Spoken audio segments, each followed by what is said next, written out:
நீங்கள் ஒருபோதும் யோசித்திருக்கிறீர்களா, ஏன் சிவபெருமான் தோல் நீல நிறமாக இருக்கிறது? இதற்கு பின்னால் இருக்கும் உண்மை ஒரு அழிவை தடுக்கச் செய்த தியாகத்தின் கதை.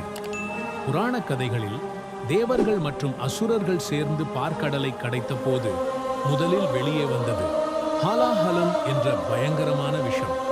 அது பூமியையும் பிரபஞ்சத்தையும் அழிக்கும் சக்தி கொண்டது. அந்த விஷத்தை யாராலும் கையாள முடியவில்லை.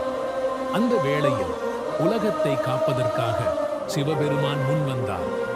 அவர் அந்த விஷத்தை விழுங்கினார். ஆனால் அது அவருடைய உடலுக்குள் செல்லாமல் கழுத்திலேயே தங்கியது. அதனால்தான் அவரது கழுத்தும் தோலும் நீல நிறமாக மாறியது. அதனால்தான் அவரை நீலகண்டர் என்றும் அழைக்கிறோம். அதாவது நீல நிற கழுத்து உடையவர். இப்போது நீங்கள் சொல்லுங்கள், தன்னை காயப்படுத்தியும் உலகை காப்பவர்களே உண்மையான கடவுள்கள் அல்லவா? இந்த தியாகம் உங்களை நிகழ வைத்ததா? உங்கள் எண்ணங்களை கருத்தில் எழுதுங்கள். இந்த கதையை உங்கள்